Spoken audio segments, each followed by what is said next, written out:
Oh no. Oh my god, what the? This is the first time we actually saw her become shaken up. Everybody knows who they are, but the Empire doesn't know who everybody else is. So although they are deceased, their words are very much alive.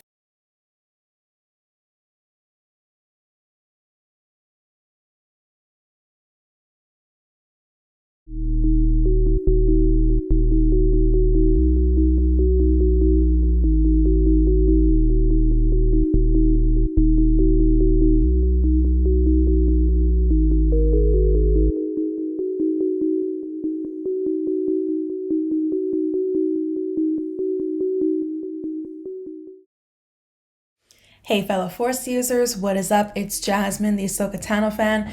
Welcome back to my YouTube channel. So guys, we are right on schedule today for a new episode of Andor, which also happens to be the finale. I actually think it's so cute how they pronounce it. Given the spelling of schedule, it kind of seems like it should be pronounced schedule. It's SCH, it's not SK, right? So I don't even know why we pronounce it schedule. Schedule makes more sense.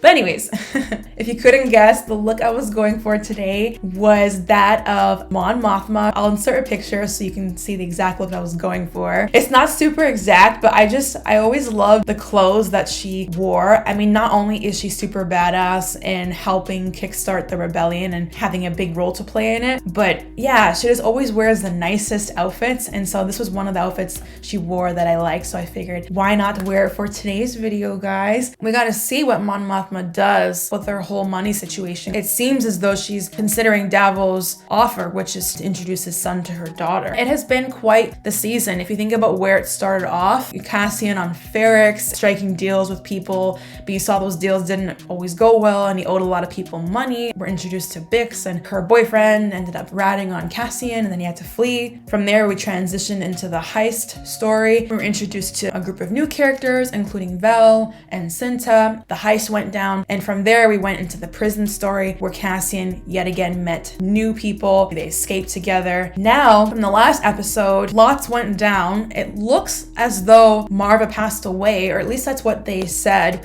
We didn't actually see her pass away, and I think one of you had mentioned that you weren't 100% convinced that she might be dead, because unless you see for sure an on-screen Star Wars death, I guess there's no way to know that that person is indeed dead. Is it possible she might still be alive, but maybe they just made him think that she's dead to lure him back to Ferrix? But either way, it definitely seems like in this episode we're gonna see one big confrontation on Ferrix. We know that Syril is aware of Cassian's mother's passing or presumed passing. We know Dedra has her eye on the whole situation. Vel is aware of the situation as well, and obviously Cinta is, as well as the Imperial spy Horv. So a bunch of people know what's going on and they're anticipating that Cassian is going to be on Ferrix. We also know that poor Bix is still being held and interrogated, and it looks like she may be giving up information about Cassian. We don't really know what she's revealed at this point. We saw Clea talking to Luthen about some sort of piece in their store. I'm kind of wondering what piece they were talking about or if it was code for something, but one of you had the idea that it could be the droid K2SO, who we of course saw in Rogue One. So is it possible they're talking about him or something like that has to do with Rogue One? I actually do have a little bit of suspicions regarding Clea, to be honest with you. You recall my last video, I did point out during that scene where she was talking to Vel, they were kind of standing in opposite lighting almost. You saw Clea was in front of the armor and she was surrounded by darker colors, dark grays, and then Vel was standing on the other side. I believe one of you mentioned Padme's crown she was standing in front of, and she was surrounded by gold and lighter colors. So is that potentially foreshadowing that Clea has a dark future, or maybe she's darker than she seems? She's maybe up to something that the rest of us don't know about. But either way, I think that was kind of visually striking and potentially could be some sort of foreshadowing. What's going to go down with the whole Krieger, Saw, and Luthen situation? Are they going to help Krieger or are they not? It's kind of looking right now that they're probably not going to. We know that raised a lot of moral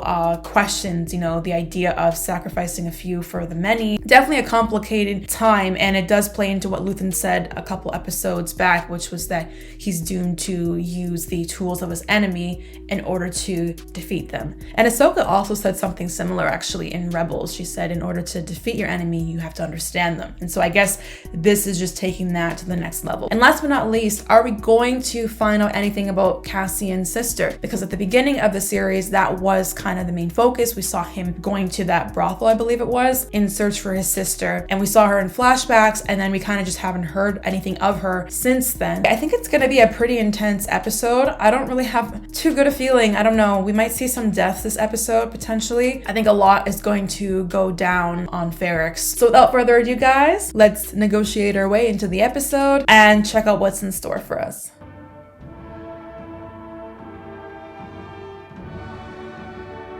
Damn. That intro definitely sounded different compared to the other ones. But I think actually it does change a little bit every time. I think one of you mentioned that.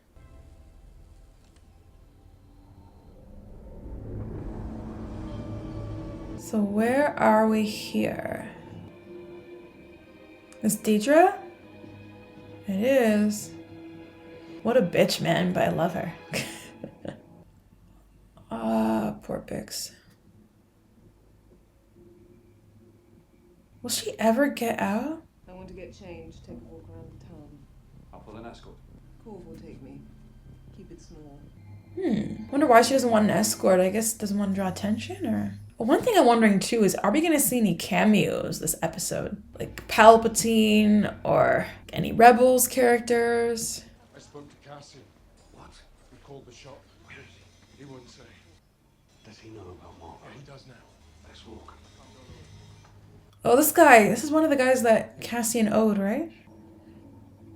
There's Corv. Oh, there's Dedra with him. Oh, Cinta's right there. What's she gonna do? See, Dedra's pretty smart. Rather than go with a big escort and draw attention, she just blends in and acts like one of them, you know? So that she can understand her surroundings more. Same idea of, in order to defeat your enemy, you have to understand them, right? Imagine losing your brother. Gotta feel for Cassian. I'd be losing my mind. Why worry it though? It's not like he knows about it. I won't be so sure. You know something I don't? Careful how much you say, buddy. Keep it that way. What if he's an infama? Infama means snitch, for those of you who don't know. This is, I forget his name, but this guy was working with Bix before. Bix and her father. So I don't know. Oh, that's the father, right? What's he trying to do? Hey, Mon Mothma. I want every outfit she wears in the show, man. I thought you left without me. Cross my mind. Cloris, you'd like privacy, please. You're gambling again. Fancy who's telling you this? Please. He's listening to them. You can't live without a casino. Fine. Not here. You promised. I've kept my promise. Keep your voice down. Well, you can't hear me. Oh my god. This is what on. This is people trying to take you down by coming after me. Yeah, I think you can't trust this driver. Can't you wait till you get home to have this conversation? Someone's lying to you. On that we can agree. Oh, she's talking about you, buddy. It's crazy because even though she's the richest of all of them, she seems the most unhappy. I was on my way to pick you up. This guy I've been watching, he's ISB. She knows. His boss showed up tonight. Good to see you too. I wonder if he knows that she knows. An ISB supervisor came in tonight. I had to follow. They're getting ready, Val. Cinta's right on the ball, man. Cinta seems more business and mission focused, and Vel seems more emotional, you know. She only cares to see her and be with her, but Cinta's like, no, we gotta focus on the ISB and whatnot, and the mission at hand. But I guess Vel's even more emotional now because maybe she thinks they could die, right? Because something big is happening. Is that Cassian? Oh Lord, he's there already? Is that her stone? The man that sees everything is more blessed than cursed. Look how quickly that's cleaned up. That's when he was a kid, right? People don't look down the way they should. They don't look down, they don't look past the rust. Eyes open, possibilities everywhere. Some deep dialogue, yet again. The show continues to deliver on the dialogue. It's too quiet, man, for my liking. I don't have a good feeling about this at all. I have a bad feeling about this. Chaz? Oh, is this the guy in the beginning where he said he wasn't gonna lend him a ship anymore? I think so. I'm so sorry. I loved your mom, I really did. It's good to see you. Where's Bix? Where is she? Maybe Cass can rescue her, I don't know. There will be times when the struggle seems impossible. Freedom, it occurs spontaneously. Remember that the frontier of the rebellion is everywhere. The Imperial need for control is so desperate because it's so unnatural. It's constant effort. It breaks. It leaks. Oppression is the mask of fear. Oppression is the mask of fear. Yes. Remember this. Try. I love how we're getting such deep dialogue, guys. Well, how snipers in the containment unit there? Containment, yes. Snipers, no. I want him taken alive. We gotta see, guys, is the Empire gonna win this one and capture Cassian at the end, or is Cassian gonna one-up them the way that he did the Pre-Mor guys back in episode 3? I'm really hoping he has something up his sleeve. I mean, he's gotta know how big a target he is. There's no way he came all that way not prepared, right? Where would I get the money? That's what scares me the most. Was she more angry about him? Who's he talking to? Possibility of gambling debts Is that the driver? is of great interest here. Having her husband dig a hole for himself. Oh my god. You're missing him. Krieger? Keep listening. Hang on, so that's the driver, but he was talking about Krieger as in the Krieger attacks going down, I think. So wow, we knew we couldn't trust the driver. We walked right into it. It was over before they started. Prisoners? Not today. Good guess. Who's not happy about that? Oh, Dedra. I just wish I had been part of the conversation, sir. We get nothing from a dead body. Today was about wiping the taste of Aldania from the Emperor's mouth. It'd be so cool if we saw Palpatine this episode.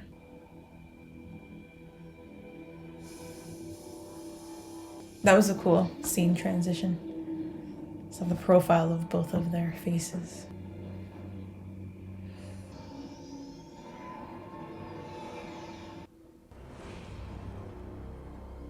That's not him. Where is he? Hope Cassian can trust these people, man. Who's that? Oh, that's his friend, right? Yeah. We argued. Done. I told her I was coming back. Stop. I never should have left her. Stop. She told me you'd say all this. Aww. The guilt. Tell him none of this is his fault. He knows everything he needs to know and feels everything he needs to feel. He will be an unstoppable force for good. Aww. I love him more than anything he could ever do wrong. Those are some powerful words, man. The dialogue in the show. Swear to God, it's so good. This is really kind of setting him up to be who he becomes in Rogue One. You can't just leave her there. I'll take care of Maarva. You take care of yourself.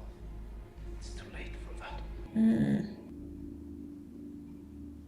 And then he disappears back into the darkness. Wasn't this the same shuttle that Luthen was on when we were first introduced to him?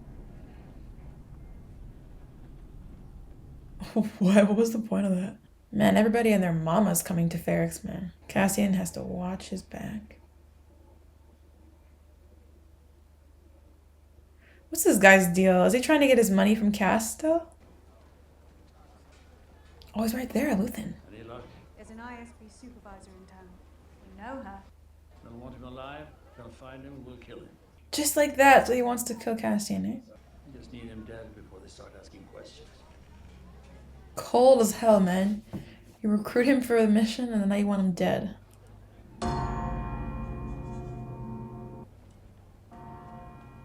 Maybe they're trying to throw the Empire off.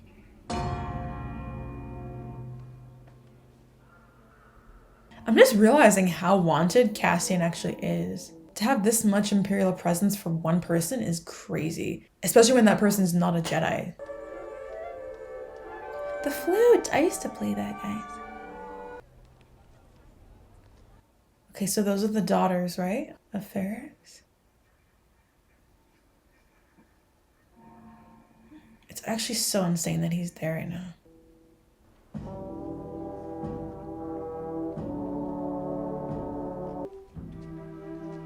There's Corv there. Cinta. I show of force immediately. I think they're trying to throw the Empire off.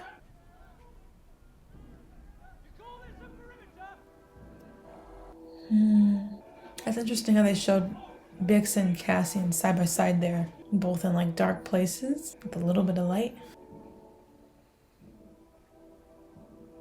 Oh, he recognizes him. But he probably still thinks that he's on his side, or maybe he's now suspecting Luthen of something. Because he's probably wondering, why is Luthen here? So maybe he does know Luthen's trying to kill him. Found it. I want twice as much and a ride out of here when it's over. Oh, I knew this guy was an Infama. Snitch, man. Where's he taking him, though?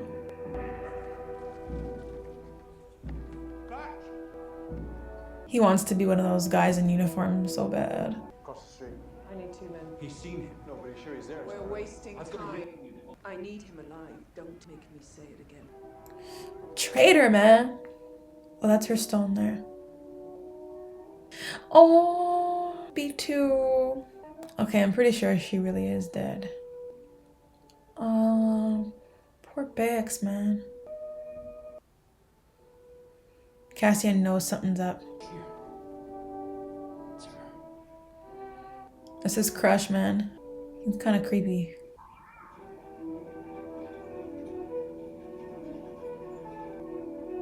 Wait, why are they lining up like that? I don't think Cassian's gonna be there. I think he has a trick up his sleeve. And I think the town is gonna rally kind of behind him, like how they did in the 3rd episode.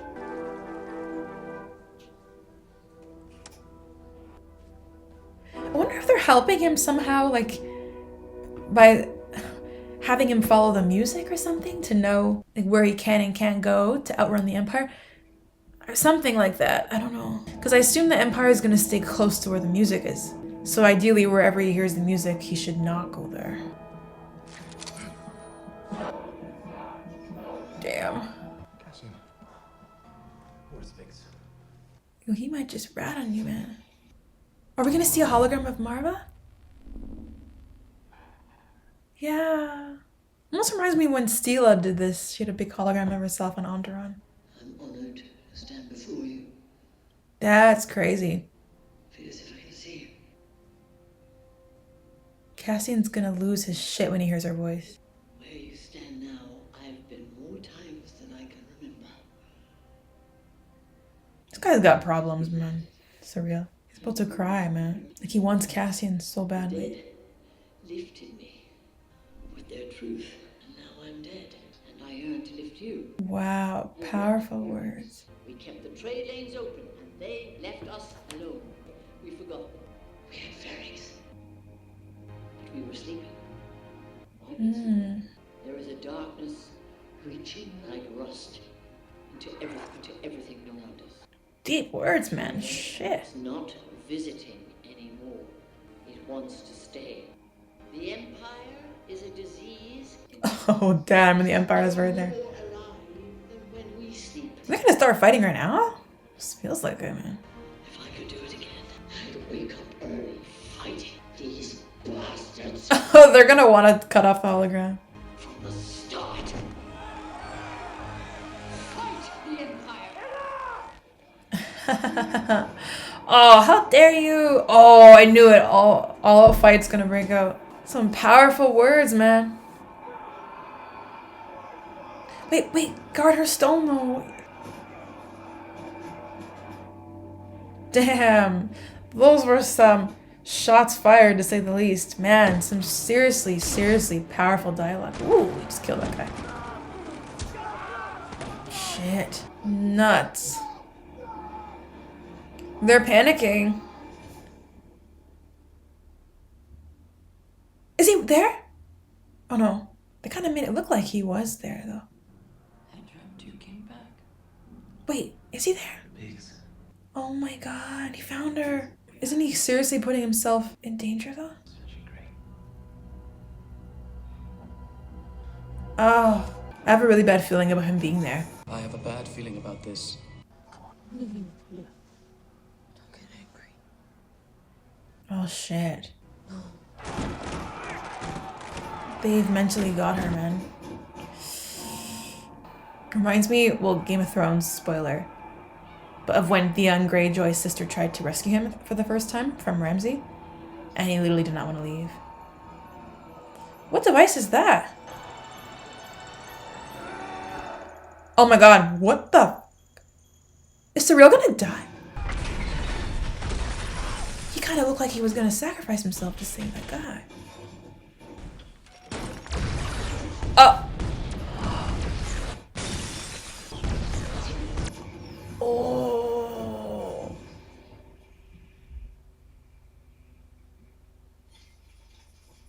Oh my god. Some people definitely died in that. Why do I feel like Syril is toast right now? Maybe not though. I feel like they're setting him up for next season still, but damn. That didn't look too good. Man, she's running right into the fog.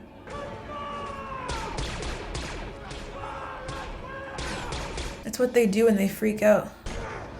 Shit. Is that some blood on their uniforms I saw?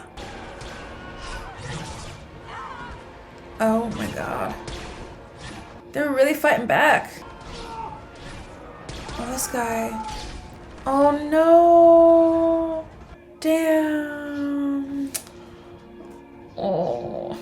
See, it hits different when you've known the characters from the start of the season and you start to see some of them get killed off. What are you doing here? Oh, okay, I hope Cinta kills him and not the other way around. Yes! Did she get him? Oh, she got him.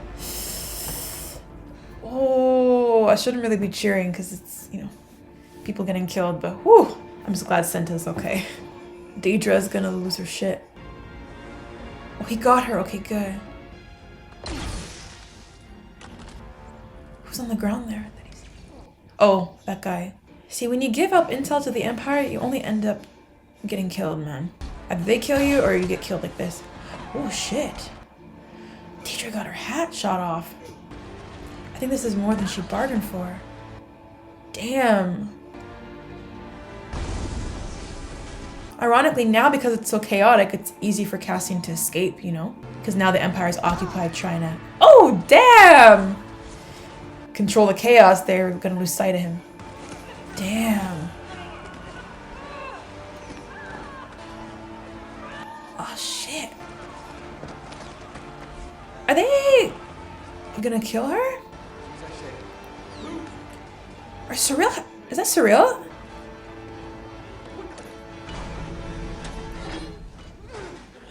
Is he trying to save her? I can't tell. You were in trouble. Why did he put a gun to her?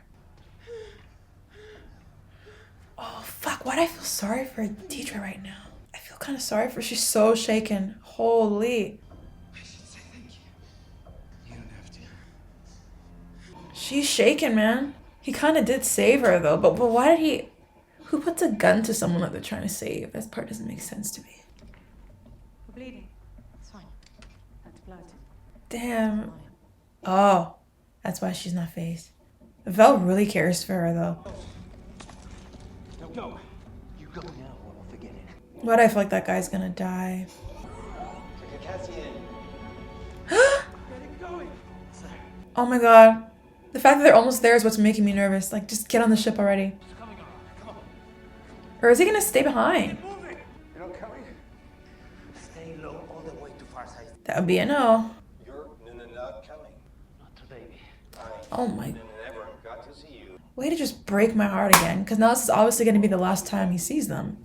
Probably before he dies in Rogue One. Oh my god. Heartbreaking. He'll find us. He? Who's he? Cassian will find us. Oh, Cassian. I will. Why can't you just go with them, man? I'll find you. Oh. That literally breaks my heart. They better have a second season where they at least see each other again. If that's the last time they see each other, that's emotional. Damn.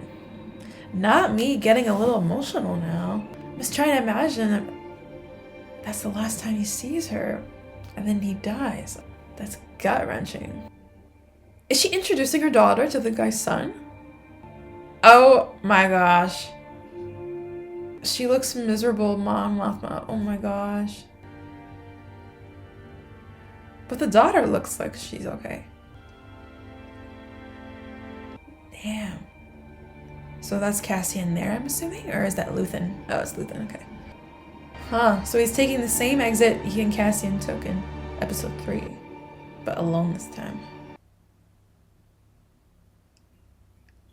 Is anyone on the ship with him? What if it's Cassian? Could Cassian have found a way on his ship, guys? And if so, will he want to kill him? Yeah, he's there! I knew it. I'm good. Haha. He's gonna want to kill him. Because he knows he was trying to kill him, Luthen. I will now. Has Luthen had a change of heart? What game is this? No game. Kill me or take me in. Take me in. Well, we obviously know he doesn't kill him here, but what's he gonna do?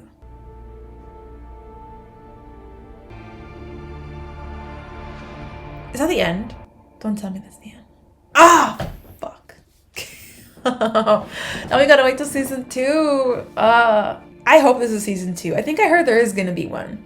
There better be one. You know what? This is the finale. Is it possible there's a post-credit scene? There is the post-credit scene. Good thing I kept watching. Yeah. Is this the Death Star being constructed? It kind of looks like it. Yeah, 100%. Oh my gosh. That's brilliant. Oh man. All right, guys, so much to break down from that episode. Oh my goodness, I'm gonna try my best not to make this video be an hour long. Firstly, with that post-credit scene, I think that what the droids were carrying were in fact what Cassian and his fellow inmates were working on every day. We're seeing from the series just what went into the construction of the Death Star, and ironically also the destruction. We're seeing over time how the rebellion grows to get to that point when the Death Star is destroyed. So the Death Star is both constructed and destroyed by people who are against the Empire. And it kind of plays into what Maarva was saying. The Empire starts as these people that visit once in a while, they may ask things from you, and now they're not visiting anymore. They're here to stay. You kind of saw that from the prison arc. As an inmate, you might think that every day, as long as you're doing what you're told, and you just keep making these machines without questioning, they'll leave you alone and they'll release you. But the actual tragic truth was that no, nobody was getting out. You were gonna die in there, and what you're making is building a Death Star, which is going to be capable of tremendous destruction. The more that you give them what they want, of course in the prisoners' cases though they're forced to, but the more they continue to take to just build more and more power to further oppress people. Okay, so talking more about the episode now, initial overall thoughts. I think that was a fantastic finale. I really do. I love the fact that we heard Nemik this episode, his dialogue from his manifesto. Hearing dialogue from a previous character, especially one who's passed away, really made it feel like every character has a purpose in this show. Everything is connected. Even though the show was done in several mini arcs, this finale made it feel like all those arcs came into play here and came full circle. He said so many great things, including how oppression is the mask of fear, I believe is what he said. Tyranny requires constant efforts, and eventually it kind of breaks and leaks. And he talked about pushing the rebellion lines forward. Just kind of shows that as long as the rebellion continues to push at a constant rate, the Empire is not strong enough to withstand that pressure. It will break and leak until it crumbles altogether. That dialogue also kind of played into the power doesn't panic line by Cassian a couple episodes back during the prison break. The Empire definitely did panic when things started becoming chaotic at the funeral. Just what Nemik was talking about. As soon as they face enough resistance, they're not able to withstand that pressure. Even though he's passed on, his words still hold so much weight and so much meaning. And it's kind of ironic because he and Maarva have both passed away, and yet they both serve as prominent voices in this episode. They both serve as a spark in the rebellion, the awakening. So although they are deceased, their words are very much alive. I really like that dialogue and how they showed scenes happening simultaneously. I believe we saw Cassian, Luthen as a dialogue was being spoken. I also like the flashbacks that we saw between Cassian and Clem. Clem said a lot of important things there, including something along the lines of people don't look down when they need to, kind of implying what the Empire does with the rebellion. They're so focused up here looking at things like the Death Star and trying to expand their power that they're not paying attention to what's going on down here. And it kind of goes into what Nemec said as well a few episodes back. An attack from the sky is not as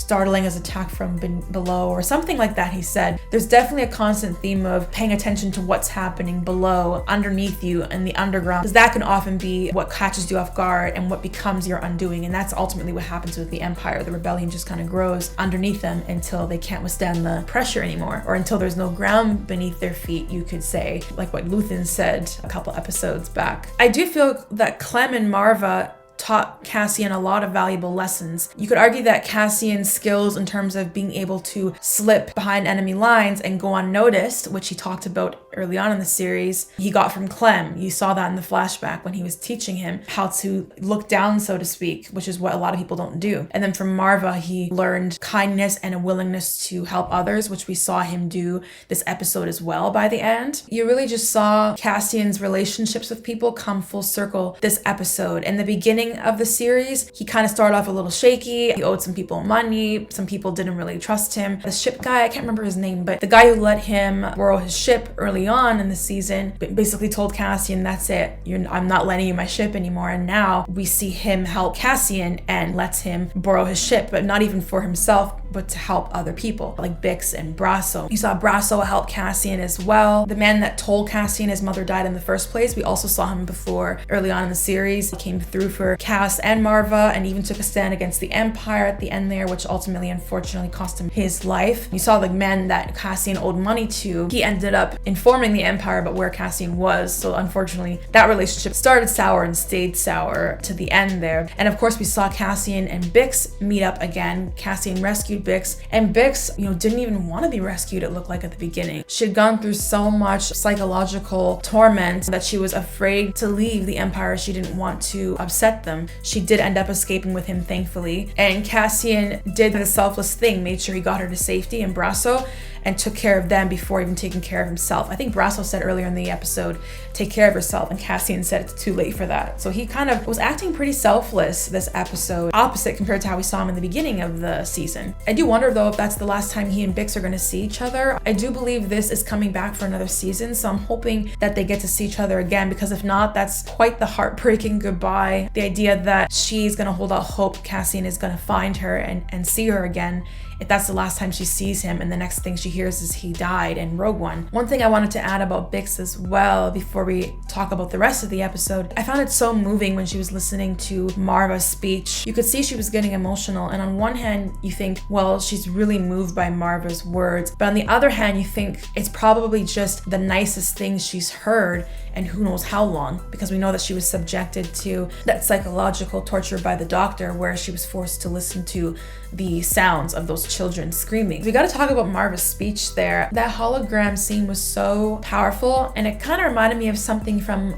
A New Hope with Leia's hologram and Obi-Wan, and also Stila from the Clone Wars during the Andor arc. It was very visually stunning and very impactful. She was standing over a bunch of people, but it didn't at all feel oppressive. It didn't feel intimidating. It was the exact opposite. It was very uplifting. And the words she said, the dialogue again in the show, is just top notch. If you think about it, Maarva might have been planning this all along, because when she said goodbye to Cassian, she did say she wanted to stay there for the rebellion. Judging from the scene, we can infer that this is what she was talking about. She probably knew that she perhaps didn't have much time left, and so she recorded this video, which she knew would spark the rebellion, and that's essentially kind of what it did. She first spoke about how she felt uplifted by the dead, by their truth. She's talking about how she felt mentally uplifted by the dead, even though the dead are the ones who are physically being lifted because their stones are obviously being held. She spoke about how the people of Ferrix turn their heads a lot of the times to the Empire, and now she said they're not visiting anymore. Their darkness is like a rust that's now here to stay. That's interesting too, because in Clem's flashback, one of the things he said was that people can't look past the rust or something to that effect when he was showing Cassian those devices. So that's kind of some interesting imagery there. You almost feel like the rebellion has a duty to cleanse society of this rust that is the Empire, in the same way that Clem and Cassian cleansed those devices of rust to make it look brand new again. So Maarva was saying that they've never been more alive than when we sleep, which again is just such deep dialogue. As she's saying these things, there's multiple scenes happening at the same time. I like to call them parallel scenes. We see Cassian, we see Luthen. Luthen looked like he was getting a little emotional, and I wonder if that maybe changed his mind about wanting to kill Cassian when he heard these words that ultimately sparked a rebellion. Perhaps he realized that we're on the same side and we shouldn't be killing each other. Her words were very unifying to all the people of Ferrix. Everybody was very much in tune with them. And if you recall in the beginning of the series, when we saw Luthen first introduced, he was on the shuttle, and a man said to him that Ferrix never changes, and if you can't find it here, it's probably not worth finding. Something like that, he said. And perhaps Ferrix finally found itself in this episode through Maarva, through Maarva's words. And so as soon as Maarva's speech concluded, or was rather interrupted, that's when we saw the fight broke out. I kind of wonder, with Maarva's passing, is Cassian meant to take her place in being the new spark of the rebellion? Perhaps Cassian's final send-off to his mom and final way of saying goodbye was doing what she would do, and that was helping others, which we saw him do at the end by getting his friends to safety. The whole funeral setup was really well done, actually. If you notice from the intro music, the instruments used sounded like the instruments that were used in the funeral, so that was really brilliant.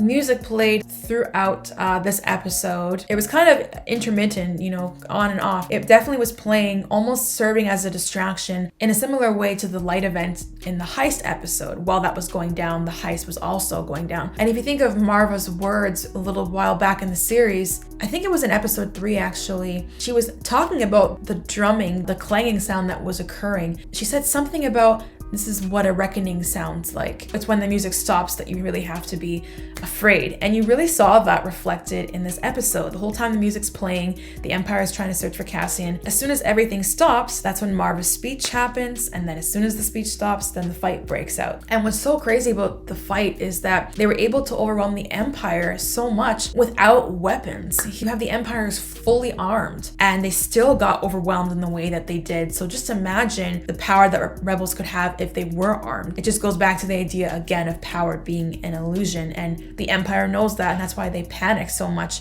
and they start just opening fire on people. Their line had essentially been broken despite the officer continually yelling to hold the line. And in true Cassian fashion, he once again exploited the chaos and was able to make his escape, just as he did back in episode 3. I wanted to talk about Dedra in this episode. Is it Dedra or Dedra? I kept saying Dedra. Dedra disguises herself as a local, and it does play into the idea of understanding your enemy enough to defeat them. And like Luthen says, he uses the tools of his enemy to defeat them. And so we saw Dedra have the smarts to do that. Even as smart as Dedra is, I don't think the Empire is as smart as they think they are. Cinta knew right away who she was, especially when the Empire comes out in uniform later. It's almost easier to identify them. Everyone knows who they are, but they don't know who everyone else is. That's the advantage that the rebellion has. But you saw Dedra really go through a moment this episode. The acting, first of all, was amazing. We're so used to seeing Dedra very strict, very serious, and very intimidating as we saw her be with Bix. This is the first time we actually saw her become shaken up. As smart as she is, still, as a member of the Empire, you can't possibly know what you're up against and what's really going on until you meet it face to face. And she definitely met her enemy or enemies face to face, and she lost control because the Empire was overwhelmed by citizens of Ferrix. I gotta tell you that her being shaken up, I almost wonder if it was a mixture of things. So on one hand, of course, she lost power as a member of the Empire and was overwhelmed by all the protesters. But on the other hand, first her hat gets shot off, and then she's on the ground, she's trying to get up and she can't, and she's getting grabbed by all those people, mainly men. As a woman, that's like a pretty terrifying feeling. Like imagine you're just surrounded by these men and you can't get up, and they keep trying to like drag you away. It was almost a little bit disturbing, I would say. For a moment, you don't see an Imperial officer and this ruthless cutthroat villain, but you kind of see like a helpless woman that's just trying to get up and get away and escape, and she can't because she keeps getting grabbed by these men. And I think a combination of all those things is why she was so shaken up. And for the first time in the series, like you really feel for Dedra. You know, my heart went out to her there. But then of course she's kind of rescued, if you want to call it that, by Syril. And the reason why I say, you know, rescued is because like he pulled a gun on her. And Syril, this guy just puzzles me. I still don't know what his deal is. Who rescues someone with a gun? I think it speaks to who Syril is. You don't really know what his intentions are. Like, what were his intentions for her? He kind of stalked her earlier on in the series, and she tried to walk away, kind of grabbed her arm. And at first I wasn't sure if he just really admired her. And then he kind of has his eye on her from earlier on this episode. Oh, there she is. It just feels like there's something more there. Like he has maybe an unhealthy obsession with her. With Syril, you never really know where his head's at and if he's loyal to you or not. He did save her, yes, but what are his true goals with her, I guess, is the question. Is he gonna try and use her just to ascend the ranks? Does he want to align himself with her? Maybe he will become her ally, but will he be the kind of ally that always expects something from her? Is he gonna try and like blackmail her or something in the future?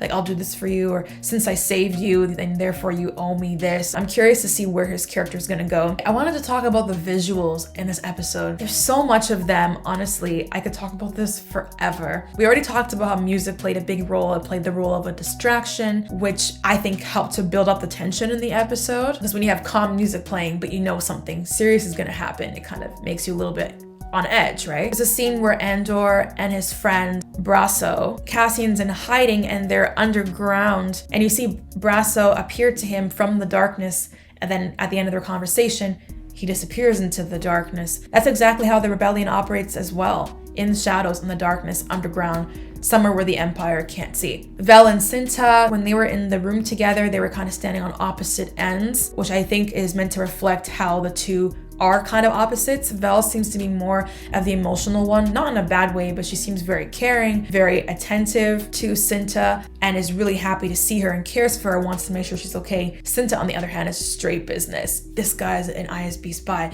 Okay, the mission's happening tonight. Okay, we gotta do this and that. And speaking of Cinta, she took out Korv, which was a pretty badass moment. You saw a scene transition of Bix imprisoned, looking out the window, listening to Maarva's speech, to where Cassian was hiding. He was also looking out the opening there, and they were both kind of in dark places with light shining through. I guess representative of their situations. They're both in dark, serious situations, but they're both clinging on to the light, to the hope. Dedra, we see her profile as she's kind of letting out a sigh, and then it transitions to Luthen's profile. And Dedra and Luthen are, you could argue, both heads of their own operations, trying to outdo the other. Syril and his colleague were on that shuttle, and they switched hats. The only thing I can come up with was that they switched it so the hats would go with their uniforms a little more. And we know Syril is really into his uniform. From episode 1, he made adjustments to it. His mom was questioning about how he was wearing his uniform. Uniform and appearances mean a lot to this guy. And so I guess that scene was kind of showing that.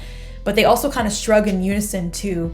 So it shows, I guess, that their actions mirror one another. They're on the same page with the same goal, you could say. I also noticed a lot of neutral colors in Ferrix, a lot of reds, browns, oranges, kind of dull greens. That color scheme actually made the Empire stand out more. It was definitely contrasted with the blacks and the whites of the Empire. That ironically made the Empire a bigger target. Everybody knows, again, who they are, but the Empire doesn't know who everybody else is. The Imperial soldier trying to cover up Maarva's hologram as if that's enough to squash the rebellion. The words had already done the damage at that point. The Imperial troops had helmets that kind of look like Vader. I noticed that as well. And another great shot was Luthen taking the same escape exit that he did with Cassian earlier on in the season, back in episode 3. And speaking of that, we see Cassian and Luthen meet up again by the end of the episode, but not in the way they did the first time. This time Cassian sneaks up on Luthen. Sneaking up on somebody, you'd think they have the upper hand, but Cassian gives Luthen that power, gives him the upper hand, and leaves it up to him to decide whether or not to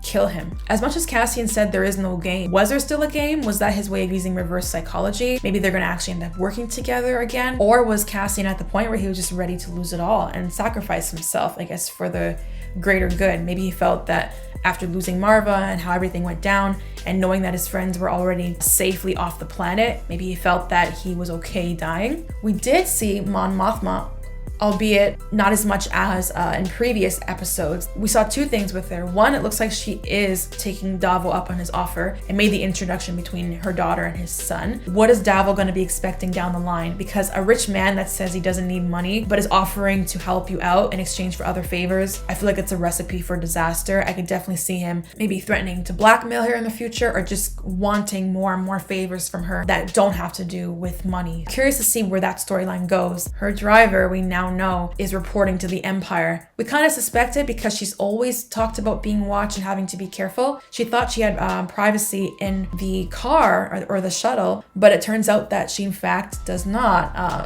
So it's too bad she couldn't wait to get home before she talked about those things. Makes you think back now of all the other times she has had conversations where she thought she wasn't being listened to, and of course she actually was. Mon Mothma could definitely be in trouble going into next season. Anyways, guys, overall great finale and great season. I'm really looking forward to next season. You guys let me know what you thought down below in the comments of this episode and the season. And as always, guys, don't forget to leave a like and subscribe, and I will see you for the next video, which I don't even know when that's gonna be. I think the next TV show might be The Bad Batch. If I don't see you guys before the New Year's up, I hope you all have a Merry Christmas and a Happy New Year. And until next time, guys, take care and see you soon.